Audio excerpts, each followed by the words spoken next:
This is the Extra Mile.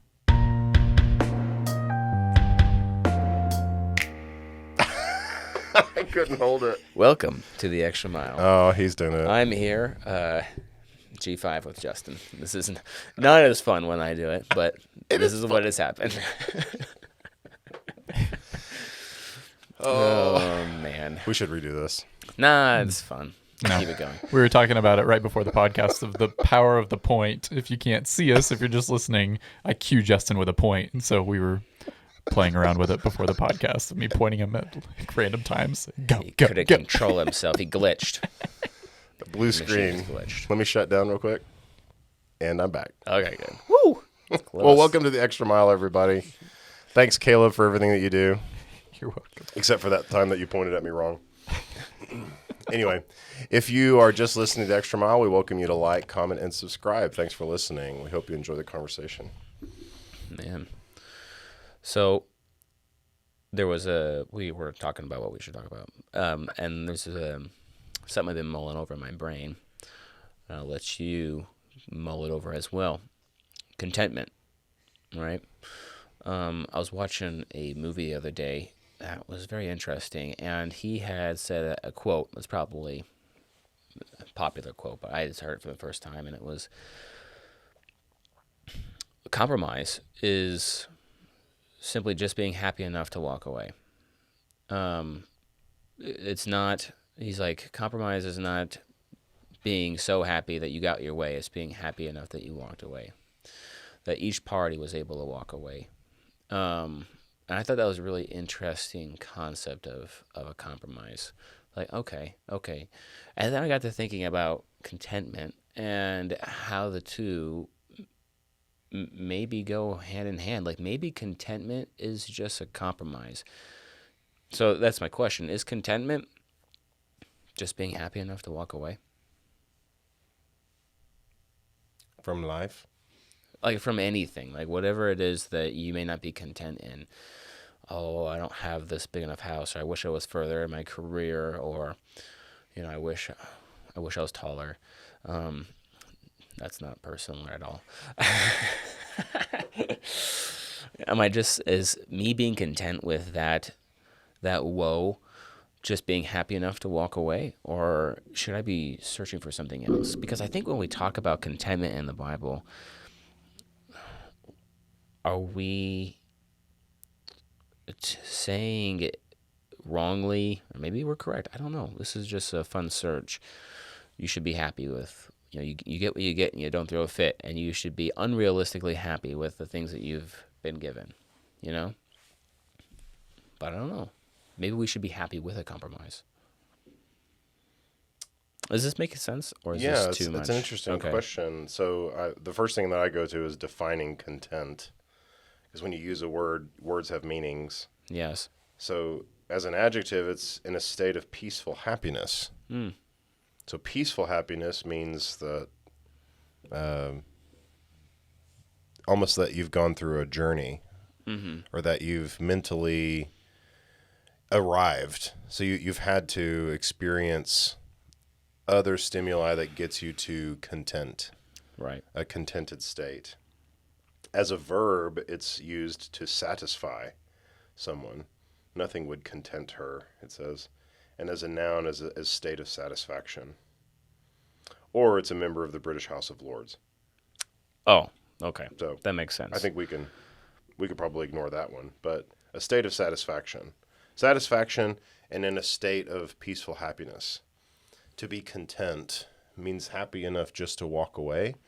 I don't know. Maybe that's used incorrectly. Maybe that is used incorrectly. Maybe if it's supposed to be joy and peace, contentment is, then yeah, maybe that is. But how often, though, do we treat contentment like I should just be happy enough to walk away? Like, I guess I'll be content. That's the expression that we usually get. Hey, you just need to be content. Yeah, I know that you're kind of stuck in that bind, and I know this is the way things are, but you just need to be content with it. So I'm just going to be happy with the reality that it is, and by saying that, I'm just going to force myself to be happy. I mean, that's how we usually express it. It is what it is. Yeah, but that's not really contentment, is it? I think is that apathy? Maybe so. So Philippians 4. I think this is a passage many of us know. If not, it's a good one if you haven't. I have a great joy in the Lord, because now at last, verse 10, now at last you have again expressed your concern for me. Now I know you were concerned before, but had no opportunity to do anything. I am not saying this because I am in need, for I have learned to be content in any circumstance. I have experienced times of need and times of abundance. In any and every circumstance, I have learned the secret of contentment. Whether I go satisfied or hungry, have plenty or nothing, I am able to do all things through the one who strengthens me. Nevertheless, you did well to share with me in my trouble. That's an amazing look into that. I've never considered that. Philippians 4:10. Mm-hmm. Well, it makes sense if you think about it in the context of having experience, where you say, I've arrived at this state of, where what Paul is saying is that he has learned, and he's learned through experience, to be content in whatever circumstances I am. My version says. Yes. It is a learning thing. That's one thing to underline and make that known. And maybe that's where the frustration comes in, because people don't want to learn. They want contentment immediately and right away. So they want that joy and that peace with their situation now. And what comes seems like what should be contentment, but it's not it's something else. It's a compromise when maybe that's not what it's not what should it be. And instead we need to learn. It's going to take time, like with Paul, it's going to take time to be content. The secret of contentment, it's a secret. What's wrong with compromise? I think compromise implies that there is something wrong. Excuse me.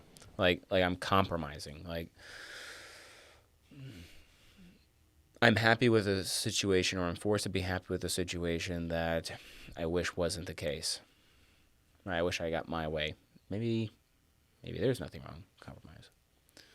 I think that the natural way of things is that obviously I want what I want. Mm-hmm. And I think that in now considering it in this context, it makes sense that the Christian is learning, or you have to consider that, especially what Paul is talking about there, that life's going to happen, that you're going to have great times and you're going to have bad times. Yeah. And that whatever times come, that there is a state of mind, content, a state of peaceful happiness, that when whatever situation befalls you, you have a rock that you're founded on. Mm-hmm. And that's the blessings of God. I mean, and Jesus is teaching in the Sermon on the Mount even, he's talking about, why are you worrying? Why are you worrying about your life? I mean, God holds you so much more precious than even the things that he automatically takes care of that you have no involvement in, like the birds. Who feeds the birds? Mm-hmm. Whether you believe that birds are real or not. Yes. They are there, and they're flying around, and they're typically around Torchy's Tacos, picking up my tortilla chips. But they're going to find whatever it is that they're going to eat, and God provides for them. Yeah. And he cares about them, but he cares about you much more, right? Exactly. Yeah. Like even the lilies of the field, he says, they don't toil. They don't worry about their life. They don't go and work in the field. They don't grow cotton and spin that or cut wool. They don't worry about, oh, this flower's more beautiful than I am. Exactly. Look at the petals on that one. Make that short. Well, you worry warts. I mean, and Matthew 13, that's such an amazing illustration about sowing, where the thorns, that environment where the seeds fall among the thorns, and the thorns consume it. They choke it out. And he talks about the deceit of wealth, and he talks about the worrying, like where you worry yourself, the worries of life. And so it seems that is what that's what befalls us, is whenever we are trying to get our way, and we're in constant conflict with everyone around us, because we have to have what we want to have. Whereas Paul obviously wanted the things that he wanted. And before he was converted, when he was Saul of Tarsus still, he was able to. He was the Pharisee of Pharisees. He had wealth. He had power. He had knowledge. And even so much so that when he began persecuting the church, persecuting Christians, he was able to have recommendation. Is it from the Sanhedrin or the high priest? Like, he had documentation that allowed him to go and persecute these people. Excuse me. So he had status. He had his way. And I mean, I think that he would say that it led him to his greatest sins, I suppose. So much so that when he talks about his conversion, and in this Philippian letter, his contentedness, is that no matter what befalls him, God's going to take care of him. And he even is one to say, when in his persecution, for me to live is Christ, and to die, that's gain. Mm-hmm. And if you're in that state of mind, I'm terrified of dying. Except when I really start thinking about it, and you start thinking about faith, we all have to cross that threshold. As Hamlet says, it's when we shuffle off this mortal coil. But when you think about going and being with Christ, that is gain. Why would we want to stick around here when we can go be with him? So you're just saying like eternity is our source of contentment? I would think so, because when you think about life with Christ and being in God's glory, we're only a couple human beings have ever seen it. You know, we actually watched Raiders of the Lost Ark the other day. Oh, wow. In my house, and so Samuel wanted to watch it, and so we watched it. And the Ark scene, and I said, "Son, this part's scary." He goes, "I know, Dad. I've seen it before." And I said, "Okay." And then I was trying to think in context of like what inspired that scene. You know, when they opened the lid, which obviously if it existed and they touched it, they probably wouldn't be able to touch it. But then the flame of the Lord, which it talks about on the day of Pentecost, when the flame, the Holy Spirit came on the apostles. Yes. And it's sort of like, maybe that was what their depiction of the Holy Spirit was. But every time that it talks about the ark, it talks about the cloud descending. So God typically manifests himself in a cloud and coming down over the ark. Anyway, I just thought that was fantastic storytelling. But it struck me because Indiana Jones closed his eyes. I never knew why. And it's like, why does he say, "Keep your eyes shut," you know? And I had never put two to two together, but Moses asked God to see him in his glory. Oh. And God said, "No man can look at my glory and live." Well. And so in Moses' case, he says, "I'm going to put you in the cleft of the rock, and I'm going to cover you with my hand, and I'm going to pass my entire being in front of you, but you can turn and look at my back." Whatever that means. But apparently that's what Moses got to see. And when Jesus transfigured himself up on the mountain, he's shone with a bright, brilliant light. His clothes look like the sun, you know. And then it was Peter and John and James. They were with him. They were witnesses to this. And they saw two figures standing with him, Moses and Elijah. And how did they know it was Moses? Did they have like godly name tags? I mean... Moses. Did he have the red, black, and white? Why are you head in hand? Why are you...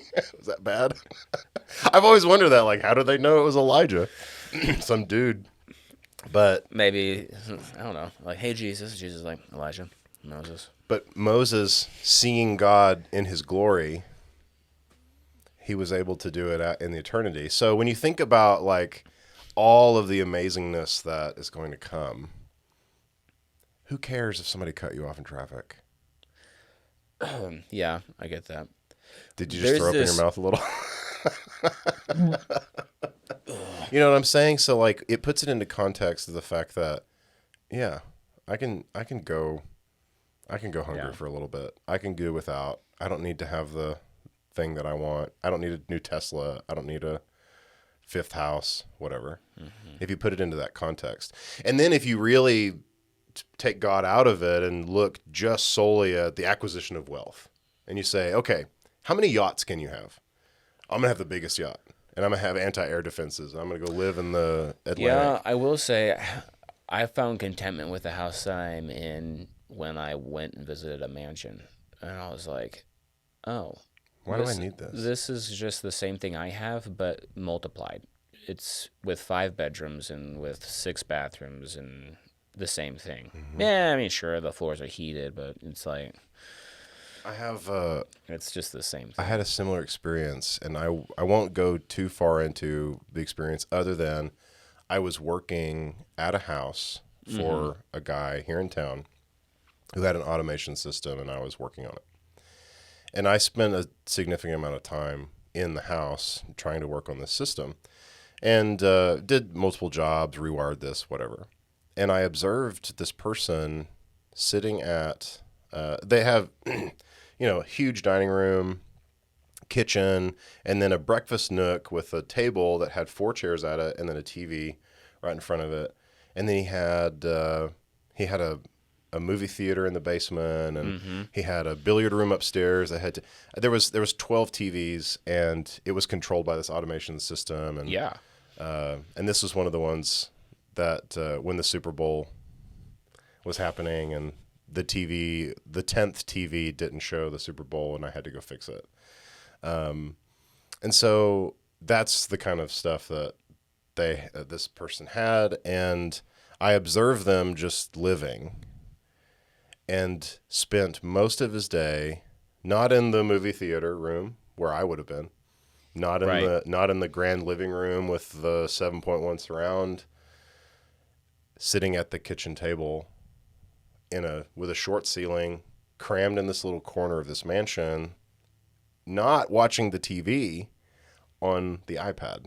He was just watching stuff on the iPad. That's where he spent most of his day. Anytime I was working there. And so I made that observation thinking, you have this huge house and all this other stuff. And really, when it comes down to it, what are you content with? What are you peacefully happy with? Yes. And so do we need the iPads? Do we need the constant entertainment? Do we need, the 4-wheel drive super hydro diesel? I mean, some people do because they need the hauling power, but I don't. I guess the hard part is the learning part of Philippians 4 that we talked about, because it takes us stepping out of our comfort zone, out of even our frustrations and our fears, and into a different perspective. It's stepping into the mansion and just looking at it, even though we don't want to step into the mansion because it will just remind us of what we don't have, but maybe it might actually help us appreciate what we do have. I don't know. We took a trip recently to, my wife had a real estate conference. Yeah. And it was in Arizona, and we stayed at the Arizona Biltmore. And apparently it was really big in the 60s and 50s and 60s, and they had, pictures of Clark Gable and Marilyn Monroe in the pool and stuff like that. So it was really neat to see that. Architecturally, it was designed by one of Frank Lloyd Wright's students, one of his apprentices. Yeah. And then Frank Lloyd Wright was hired as a consultant to help with the build, and it's all textile blocks. And anyway, it's really cool, fascinating build. And it has since become like a Frank Lloyd Wright kind of place, because very close to there is Scottsdale, and that's where his Taliesin West camp is. And if you know anything about architecture, it's I was so fascinated to see it in person. It was really cool. Why did I say all of that? To illustrate the point that you go to this place, and I was talking to the employees who worked at this hotel. Yeah. And I'm just, fangirling over the fact that I'm in this building, I'm staying here, and everything is amazing, and this lamp was designed by him, and it's just so amazing. And I said, don't you realize where you are? And, is it amazing to work here and see the gold painted ceiling and to see the light reflecting? I mean, he wrote theses about how light plays on the building and through the light screens that it was stained glass windows and stuff. Yeah. And I said, it's amazing to see it in person. And they're like, they're so hard to clean. Try cleaning it. I hate those windows. They're so hard to clean. That's a perspective. That puts it into perspective of, oh, wow. I guess it looks beautiful in pictures. And then to actually maintain it, that'd be a nightmare. Same thing with the mansion, probably. Mm-hmm. That's probably why they don't go all over the place, is because you have to clean it. You have to... I have to walk over there. Yeah. I have to take the elevator. And I actually had that thought about selling one of those automation systems where have a big mixer and then hire one of the football players from Tech to be like, okay, we're gonna have a race where I left the light on over there. Mm-hmm. Okay, let's see, and let's see who can turn the light off faster. Whoever hits the switch, or me doing it like this way. And so for the close one, it's probably going to be the guy on foot. And so then I was envisioning, okay, go all the way up in the bedroom, way up there. And so he'd run. I'm like, you there yet? You there yet? Boop. I won. And so I had that envisioned of an interesting little demonstration of what these systems could do. I wouldn't recommend getting it, by the way. That's why I don't do that anymore. They're really hard to maintain, very expensive. But for people with large houses, it makes sense because it's like theatrical. You can program buttons to turn the whole house off and stuff like that. So anyway, that's cool in theory. But then maintaining it, it's the same thing about living in the mansion, is you think you want it until you have to put up with it all the time. And so it almost seems that the life lessons would be more simplistic. And then what Paul is even saying in the spiritual realm is to say, whatever happens, that we find the silver lining. And that's hard to say sitting here in a really comfortable room. We're not there actively suffering and having this conversation, but it gives me hope to think whenever those times do come and they're harsh, to say, you know what, there's other people who have it harder, and this is just for a little while. Couple verses to keep in mind here, I think. Well, first, Philippians 4 tells us at the end, nevertheless, where does it say that? Hungry, strengthened. Okay, there it is. Verse 13, I am able to do all things. So because of this, I am able to do all things through the one who strengthens me. And then Hebrews 13 tells us in verse 5, keep your life free from the love of money and be content with what you have.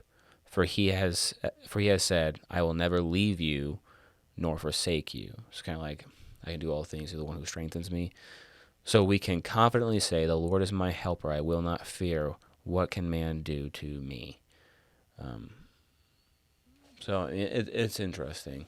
I think you're right. I think it just takes time, and it takes trial and error, and it's easier said than done, I think, but it can be learned, and if learned, is beneficial and gives you that joy and the peace that we talked about earlier, that contentment should be. Not a compromise, but actually contentment. That's an interesting state of mind. You brought up Psalm 23, that he prepares a table before me in the presence of my enemies, and my cup overflows. To have, an overflowing cup, it's constantly being filled by God. God is able to do that. And I think there are times where I don't feel that way. Mm-hmm. And I think that's a check for me. I need to really... Well, it's just hard to see past the physical sometimes. Revisit the spiritual. Yeah. It's really hard to see the blessings that we all have that are being poured into the cup and overflowing, when all we see are that person that annoys me because he has what I don't. Or even the horrors and the atrocities of what people can do to one another. Mm-hmm. Yeah. If you spend 2 minutes looking at the news every day, it could be really depressing. Well, there you go. You answered my question. Contentment is not a compromise, but a state of mind to be learned. Yeah. Go so. Thanks for listening. If you want to know more about the Bible or you have any questions, our email is in the description below. You can DM us. We'd love to hear from you.